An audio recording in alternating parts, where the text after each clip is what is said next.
Okay, Bluebirds, Niitaniko cut y'all, and welcome back to a series on my channel known as the Media Reflection. In this Media Reflection, I will be discussing some of the webcomics I've read and the ones I do and don't recommend. Disclaimer, I'm aware that we all have different tastes and opinions, so just because I say that I don't like a certain webcomic, that doesn't necessarily mean that you won't like it. And I know that just because I do like a webcomic, that doesn't necessarily mean you will like it too. And just because I don't recommend a webcomic, that doesn't automatically mean that it's not a good comic. It could just not be in my taste, or maybe it has subject matter in it I don't feel comfortable with or approve of, or I simply just might not like the art style. It should also be understood that the webcomics I do like aren't necessarily perfect or free from all flaws. Another thing to take into consideration is that the webcomics I'll be mentioning in this video aren't even a small percentage of all the webcomics in existence. There are literally hundreds of thousands of comics online that range from every genre imaginable. So if you ever get the chance to check out the webcomics I'll be mentioning here today, go check out some more if you have the time. Also, I've done my best to make this video spoiler-free. Personally, I've always hated spoilers. So whenever I review something, I strive to make it without spoilers or give some type of warning if spoilers are included. Of course, what's considered a spoiler may possibly vary depending on who you ask, and a lot of times it's challenging to discuss a certain piece of work without revealing some things. So just know I try my best when it comes to that. Now I'm actually going to be starting with the webcomics I don't like and don't recommend, then I'll move on to the ones I enjoy. Below in the description, I've actually separated the webcomics in order into the do and do not recommend categories. So, with all this being said, I'll be starting off with the first webcomic I personally don't recommend, and that's Lore Olympus. Now, this is when personal taste comes into play. Lore Olympus is currently the top webcomic right now on Never's online comic site known as Webtoons, which is the site I use to read webcomics. I've read the first 10 chapters of Lore Olympus, which are pretty short, and can say that the basic premise of this webcomic is that it's a sort of modern-day reimagining of classic Greek mythology. I can never get into Greek mythology, and this is the main driving force of why I've never cared for Lore Olympus. For me, it's an aggravating kind of thing. I know it could be considered silly, but it's irksome to a member of a marginalized ethnic group which tales and lore have been disrupted by Caucasians, then to see them turn around and be able to easily trace their folklore and stories to the point where they can create new ones out of it. Yes, I know that all Caucasians aren't of Greek origin and that not all of Native American stories have been lost, but seeing Greek folklore so accessible and indigenous folklore extremely rare is so unbelievably annoying to me that I would never read Lore Olympus. Plus, it seems a bit too hypersexual. The second webcomic I don't care for would be one known as Sweet Home. Yes, Sweet Home has now been adapted into a South Korean live action, but I won't be discussing the live action, only the webcomic. Now, I was actually tricked into reading Sweet Home. It was classified as a thriller, and I assumed it was an action/adventure with some thrilling parts to it, since there are some action films, for example, that have been classified as thrillers. However, this isn't the case for Sweet Home, which is actually a horror. For those who don't know, I downright hate horrors, and not because I'm scared or whatever, but because horror films, and anything scary really, attracts dark energy as well as dark spirits. But aside from the horror aspect, I don't like anything that has too much death in it unless it's like a war movie or something. The webcomic itself, apart from the horror aspect, which I abhorred, was actually very well written and well drawn. The art, much like the story itself, was very grim and dark. The color scheme was almost desaturated, which gave the webcomic the feeling like it had been drawn in the 70s or something. Surely this was a stylistic choice because it attributed a lot to the hopelessness throughout the story. At first, Sweet Home starts off general and slowly works its way into becoming a horror. The story follows a young boy whose family is killed in a car accident and leaves him by himself. He moves into a new apartment building with seemingly normal neighbors and is a bit on the quiet side. Very slowly, he becomes surrounded by monsters. I can't say exactly how the monsters come about because that would be a huge spoiler for anyone who decides to actually read this webcomic. But what I can say is that as the story progresses, more of these monsters come into existence. Like I said, it happens gradually, so I didn't realize Sweet Home was in fact a horror until I had read up to like chapter 8 or so. Now, some people who've actually read the story may argue otherwise, but Sweet Home is definitely a horror. It satisfies all the traditional characteristics of a horror: innocent people meeting a terrible, bloody end, ruthless, bloodthirsty opponents who lack every bit of empathy, death, and of course, the enveloping aura of doom. While reading Sweet Home, I inadvertently became invested in finding out where these monsters were coming from, and I eventually stopped reading it, although I was just 12 chapters away from finishing the entire webcomic. This is because the story and the art together were so dark and so haunting that it actually thrust me into a sort of depression while reading it. So once I recognized this, I dropped Sweet Home despite the curiosity it was able to spark.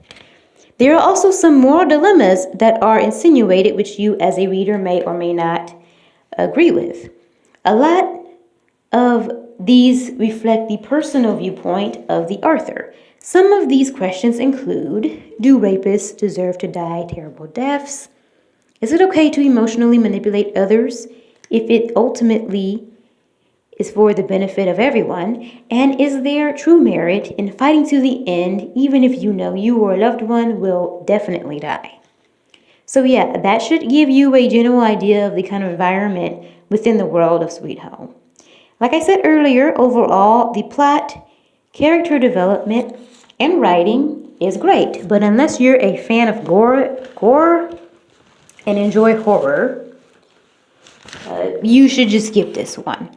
Another webcomic I don't particularly care for is the Remarried Empress. The thing is, for the longest time, I actually tried really hard to be invested in the storyline and the characters within the Victorian era world of the Remarried Empress, but I sadly lost interest. Now, the Remarried Empress is a relatively new comic on Webtoons. A new webcomic is introduced on Webtoons almost every day, and I happened to catch the advertisement for the Remarried Empress on the front page of the site the very first day it came out. What drew me to actually read the webcomic was the description and the artwork. Now, when you read the description for the Remarried Empress, it tells you from the get-go what's going to happen. The Empress is married to the Emperor. The Emperor has a mistress and is going to file for divorce. The Empress accepts the divorce, but insists that she be allowed to remarry the Prince of the Western Empire. So the story opens on this very scene. Now, what kept throwing me off was the category. I mean, this sounds like a historical drama, right? But no, it's classified as a fantasy. And in order for this to be the case, something, well, fantastical has that take place. I thought there's no way that a basic run-of-the-mill story about a husband having a mistress and a wife approving of a divorce can be an actual fantasy webcomic. I felt like the wife must have some kind of superpower, or someone somewhere must have a supernatural ability. I thought there has to be something else happening here, especially when I took into consideration the word fantasy. And surely enough, the readers are eventually shown the one and only reason why the Remarried Empress is a fantasy and not a mere drama. Of course, I can't reveal that because then the story would literally lose all of the small mystique it has. So I believe that the intrigue for the story is heavily dependent upon certain expectations from the audience. We as an audience are expected to, of course, have sympathy for the Empress. We are expected to despise the husband and the mistress. We are expected to want the very utmost best for the Empress. But the story, all things considered, isn't really interesting, even while taking into consideration the singular fantasy element.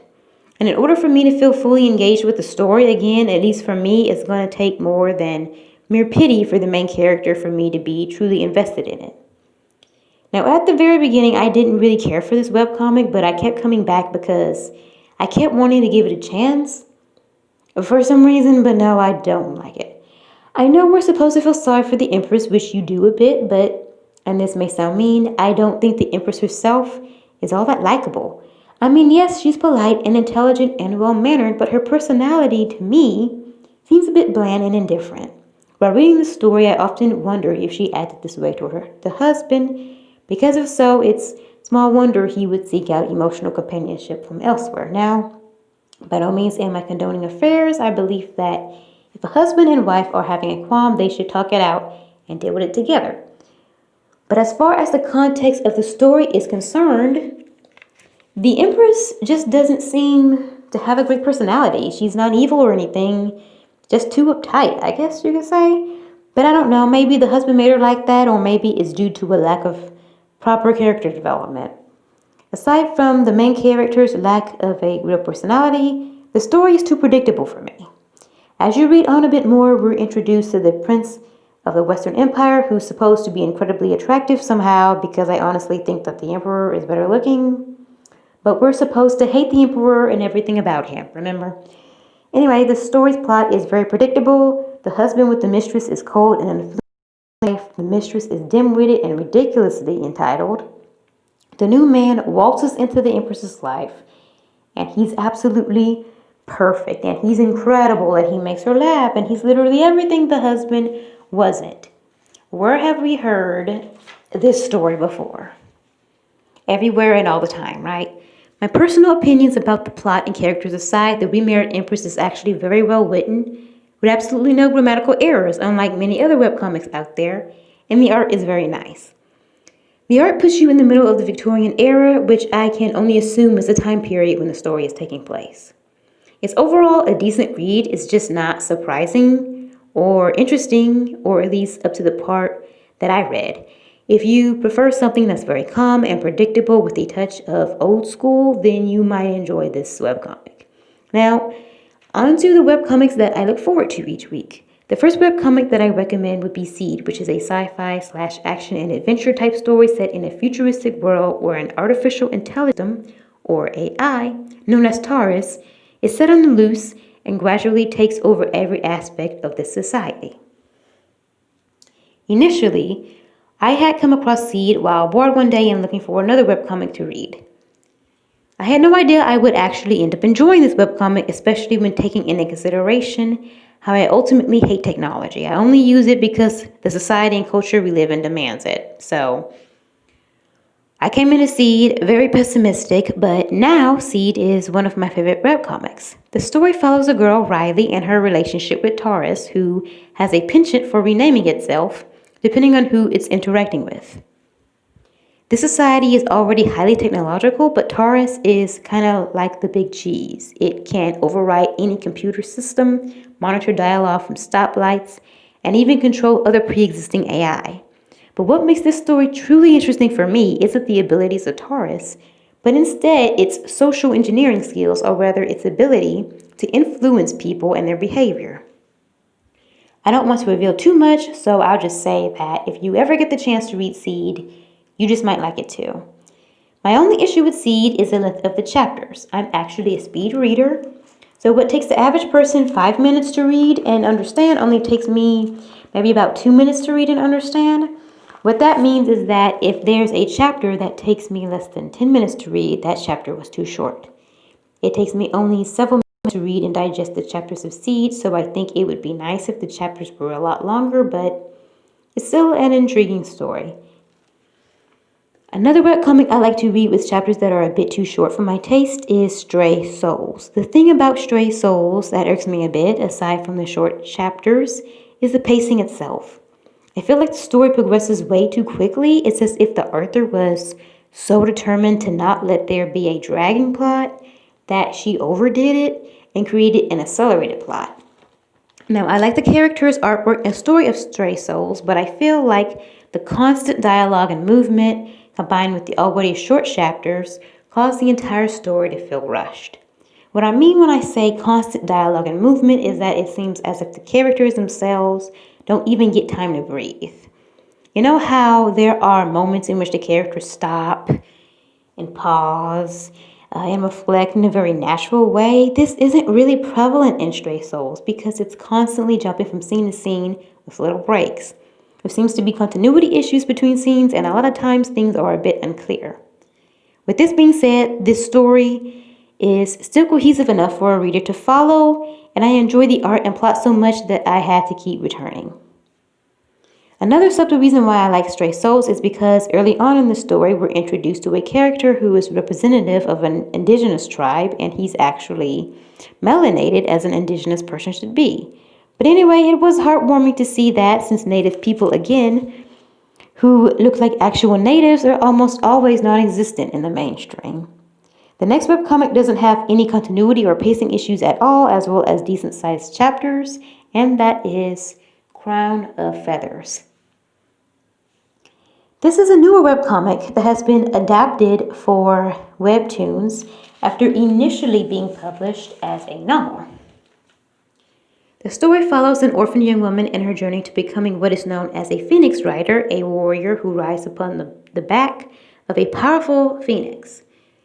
These people are apparently illegal and are believed to all have been killed years earlier in a phoenix rider cleansing, in which the main character and her older sister were barely able to escape, as the old woman acting as her guardian was killed. This woman taught them how to find and raise phoenixes, so when the two get older, the eldest of the two is able to find 2 phoenix eggs and bring them to the small cabin where only one of the eggs hatches. Long story short, the main character, Veronica, leaves her older sister and goes off in search of another phoenix since she no longer has access to the first one. I like the storyline and art of this webcomic, and I believe it's nicely paced with great transitions and continuity. The main characters seem to be ethnic, actually, and in a way reminiscent of indigenous people, which I like. It would be great if the author of this story was a native and not a Caucasian woman. In case it isn't obvious, I would love to consume more indigenous literature that's actually been being written by natives. But for the time being, this seems to be the best I can do. But let me know what you all think of all this in the comment section below. And with that being said, I'm Cut Jaw, this is The Bone Thread, and I'll see you all in the next video.